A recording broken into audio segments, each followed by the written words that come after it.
Four comedians are also real good friends, working on jokes, the fun never ends. They're asking each other, is this anything? Jarb. All right. What's the Jarbitron say? Who's next? Gerbertron says that Anthony's going up next. Oh, okay, let's see.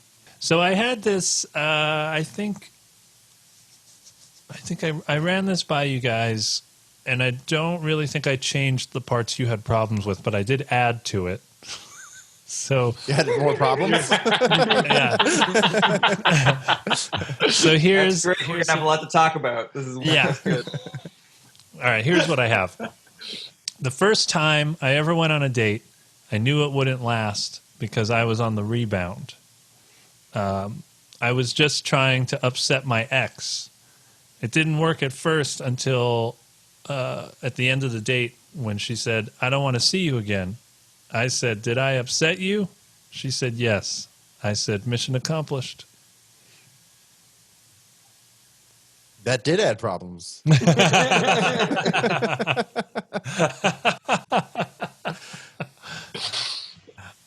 I got lost halfway through. I'm not gonna lie. Okay, so you don't know what I'm even trying to do. Well, I mean, yet. it is the same issue. Is like I don't understand the justification of why you have an ex, or why you have why this person is a rebound when you've never been in a relationship before. Once that issue is there, I can't follow the rest because my brain is already going. The math of it, the equation is not working. So it's hard for me to follow what's going on there. Okay. I mean, maybe I don't know if there's a way to fix it. Maybe that's not a good. If you just do the second half, I mean, maybe, can you say the second half again? Starting from. Start from the beginning, and I'll just ignore the first half. The first time I ever went on a date, I knew it wouldn't last because I was on the rebound. I was just trying to upset my ex, which didn't work at first until the end of the date when she said, I don't want to see you again. And I said, did I upset you? She said, yes. So I said, mission accomplished. So you're on a date with your ex? Well, once she says she doesn't want to see me anymore, she's my ex.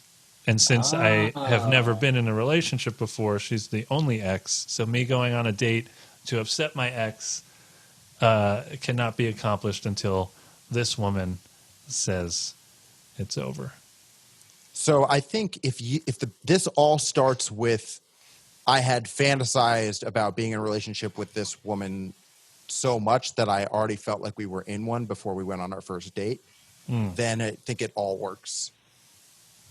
Or something along those lines. Then it justifies. There needs to. I still need this justification as to why you consider her a rebound.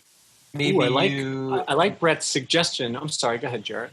Yeah, I was just going to build on Brett's suggestion. Maybe you've imagined the relationship so much that you've already broken up in your mind. Exactly. And so when you actually do go on the date with her, you're actually on the rebound from breaking up with her already. Okay. Yes, that was my exact thought. Do that. Interesting. Okay. Jarrett thinks it's a good idea too. Maybe it's good justification, and it's totally in your wheelhouse. What Brett said, it's like you imagine, like how some people imagine themselves with somebody, they build them up so much. I go even further. I build them up, and then I cut them down, and then we break up. You just keep on imagining every step. So by the time I finally go out on a date with them, they're my ex or whatever. How about this for phrasing? You could say like, I think it's really fun. I had a crush on this girl. I was kind of obsessed with her. I actually imagined every part of the relationship, including when we would eventually break up, which was awkward because then she asked me out. But at that point, I was on the rebound. I see. So I said yes, but only so I could upset my ex, which was her. Right. I mean, it's total justification for everything you just said, which is great. I see. So it doesn't have to be the first time I ever went on a date. It's just the first time I go out with this person. It's a rebound of that person because of how upset. Okay, that's interesting. I wouldn't have taken it there, which is okay. That's interesting. I like it because it provides real world justification, because so many people have experienced that from one side or the other of building up a person that you haven't even been on a date with I think yet. most people do that. Yeah. Sure. To some degree, yeah, absolutely. Interesting. You guys figured out a way to make some absurd, nonsensical premise into something that's relatable. That's like fun. Yeah, I know. I think that's the title of the show, right? That's why this is so fun. Join our Patreon. Oh, that's good. You guys, hey, welcome to another episode of You Guys Took a Concept that wasn't working exactly and turned it into a joke that was funny. That's why it was so fun. With Jarb. Yes. Let's see. Okay, so that seems like about all you guys have for that, right? I can move on. Mm-hmm. Sir, I don't know what else you want us to do for that joke. I mean, I don't know. I don't know what else to do with that. I just want to make sure I'm not moving on prematurely. Okay, let's see. So this is another thing, relationship thing. Sometimes when you break up with somebody, somebody will say something that sounds like the answer to a question that nobody asked. So I was dating a woman who was a total narcissist, and when we broke up, she said, "It's not you, it's me." I said, "Wait, what was the question?" She said, "Who is my soulmate?"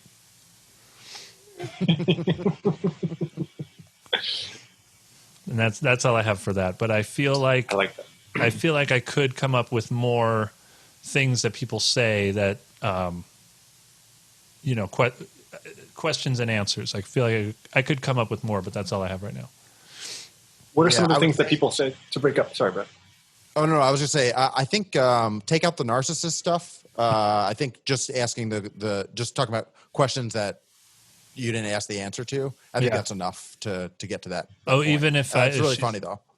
Even without narcissist, do you think that works? Yeah. Yes. Oh, yeah. Okay. Because people know it's not you, it's me so well that you are basically doing the Jeopardy version of this joke anyway. You are setting up a premise that no one's like, everyone's like, I guess I believe you. Sure. What do you mean? And then when you say what you mean, they go, that's funny. I never thought of it's not you, it's me as being the answer to a question nobody asked. Okay. So I like that. I like going to say the opposite. I was going to say keep the narcissist stuff, but instead of asking her what the question is, then you answer it like a Jeopardy question. Every time I get broken up with, it's the answer to a question I didn't ask. Like one time I was dating a narcissist and she said, "It's not you, it's me." And I was like, "What is your soulmate?" Something like that. I don't know. Oh, interesting. But okay. Because Brett and Rob seem to think their idea was better, so ignore me. No, I like that idea. What if I do like that idea? I'm genuinely trying to weigh the two in my mind. I'm not sure. What if I But that's up mention to Anthony. Jeopardy? Like if I say it's like a Jeopardy question, I could say it's like a Jeopardy question that nobody asked. I was dating a woman who's a narcissist when we broke up. I said the word That's Jeopardy, not so I feel me. like any Jeopardy jokes are mine, technically. But then I could respond to "It's not you, it's me." I could say, "Who is your soulmate?" or something. Maybe it's turning into a more of a riddle. I think at that point. Yeah, my wording was just to explain why I thought Brett's idea was good. I was not trying to reword, I think, what he was saying. I was just trying to say this is why I think it's funny. I think you could just straight up start off with, "I was broken up with." She said, "It's not you, it's me." And I said, "What was the question?" I did write it like that also, but I thought that was too confusing to be like, "Wait, what was the question?" without explaining that sounds like a question that I didn't ask. I thought I needed to tell the audience that's what it other sounds things do people say when they break up? And maybe you can squeeze out another example here, even. It's not working out between us. I think we should see other people. What You else? cheated on me with your best friend, Vanessa. I People don't say that, right? I've definitely heard that. I don't know what I'm trying to go down trying to remember. I don't love you anymore. You're a piece of shit. I think we're in different places. Did you say that already? No, I didn't. That's a good one, though. I think we're in different places. We want different things. Did someone dare to say I'm in love with someone else? I don't know. Did anybody say that? That's a good one. That is a good one. I don't think people often say that. I think that's takes a little bit too much courage. That I think people will say it's not you, it's me, instead of saying I'm in love with somebody else. Well, that's what conversation's that's sad. the problem. It's not you, it's me. I'm in love with somebody else. That's it, in parentheses. That's very funny. But that's also what's implied in this joke, because that's why she's a narcissist. She's in love with somebody else. It's herself. Who is my soulmate was the... Anyway. Oh, I didn't get that.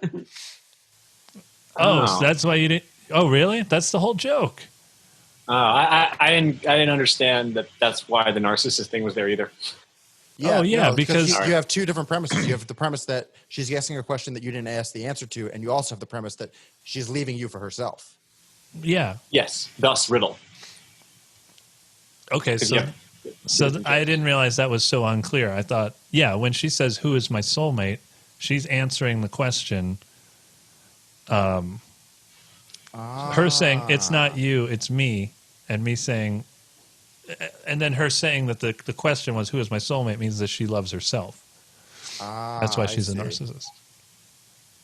Now I understand why you have all that in there, because it does seem necessary now to get to that point. Yeah.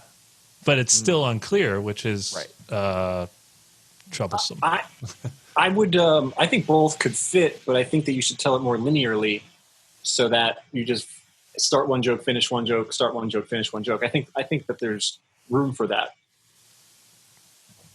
for sure. So doing it linearly, would it still start by saying that when people break up, sometimes it sounds like they're answering questions that aren't asked? My brain says yes, and then I would top it off with this specific girl was a narcissist as well. I would imagine that's what I think. If you wanted to get both in there, I don't know if I understand. So, what would change about how I have it? I guess you would start with you open the premise of answer the question people don't ask, but then I don't know. I'm actually not 100% sure.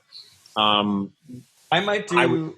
I feel like the narcissist thing is adding another piece of information that the audience needs to digest. And so I would think of an example that works without the narcissism thing first. And then for like a second example, you could say, and one time I was dating a narcissist, and then go into the, okay, because then they'll understand the premise. Exactly. Yes. Exactly. So, that's what I tried to say, but I definitely didn't do it right. I failed. Okay. It's the Mobius strip of a joke. It's I don't know where it begins or ends. It's an infinity loop. Yeah. I think what you actually said, Rob, was blah, blah, blah, blah, blah. God damn it. It's close. I guess.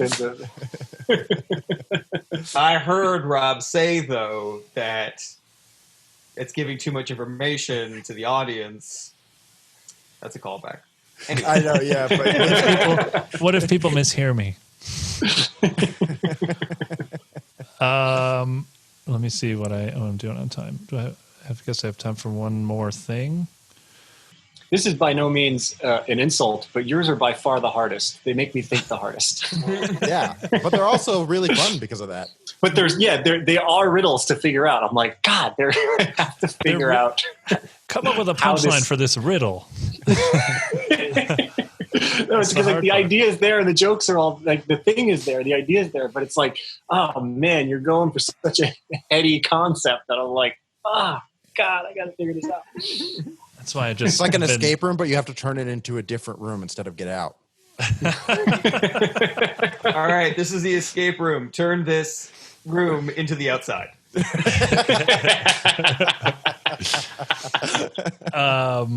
Okay, let me try to do this thing quickly. I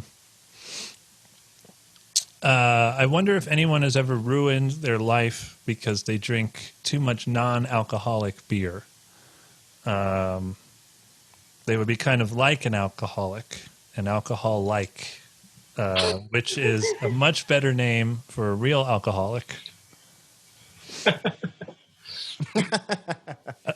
And then I had this other part of it where I was saying that, talking about Budweiser, how they call themselves the king of beers, which is confusing because most people think Budweiser is terrible.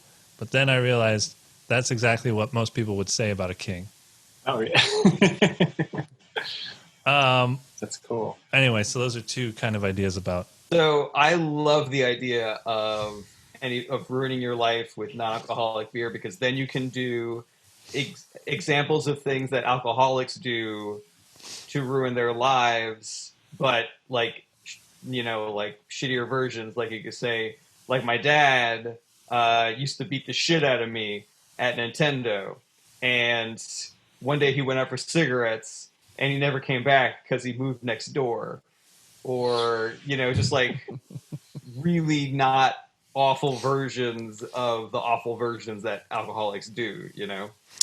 Oh, I see. Oh, okay. Because I think I had some more written about this where like there was a reversed intervention. So this guy like shows up to a thing. I don't remember what he like. He has a. What would be a reverse? A reverse intervention would be everybody else is having a party, but they don't invite him, and then he shows up, and he's like, I don't know. He asks for help or something, and everybody's like, nobody likes you. Maybe if you started drinking, you'd be easier to be around, or something. It was something. I had something like that, but I don't remember it all. Jared, I really like your idea of getting to the same place as an alcoholic would. But what if it is like, he's like, yeah, I crashed my car because I'm just so dehydrated from drinking all this non-alcoholic beer. Funny. I was leaning towards Brett's thing too, where can we follow down the path of someone who just keeps on drinking non-alcoholic beer?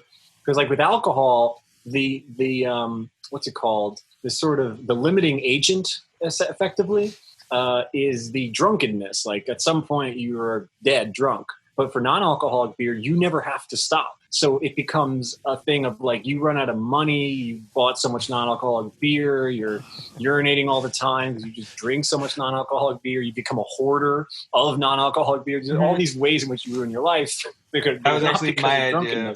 Crashing the car is very funny. Actually, it was my idea. I got fired from my job. Shut up, Anthony. We're talking. That was the idea that I had. Was I got fired from my job because I couldn't stop peeing. Oh, that's good. Yeah, the problem with non-alcoholic beer is I never pass out. Oh, that's interesting. So I had a lot of trouble sleeping. So he gets into arguments. There is no rock bottom. Right, exactly. You just keep on sliding.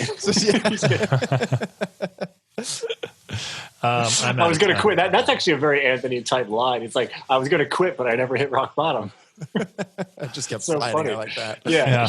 That's such a classic. Yeah, because it gets the point across really succinctly. An alcoholic can die of alcohol poisoning, or they can vomit. But I just kept on drinking and drinking and drinking and drinking. Blah blah blah. Maybe you. Yeah. They had my family had an intervention for me, but they were having like. I was the only one not drinking. They were having so much fun. They didn't want me to be there anymore. I was so lame. Yeah, so I'm trying to play off your thing with the intervention thing. There is something to that that's funny. Well, I'm out of time now, but I'll think about it more, and I'll see. Maybe next time I'll bring it back with some new. Awesome, man. New ideas. Snaps. Good job. Hey everybody, thank you so much for watching. Don't forget to like, share, comment, and subscribe. Check back for more individual clips and full episodes, or you can listen wherever you enjoy podcasts. If you want to support the show and get early access to new episodes as well as extra fan-only content, go to patreon.com/ITAPod. That's ITAPod as in Is This Anything Podcast. Relevant links in the description. Take care.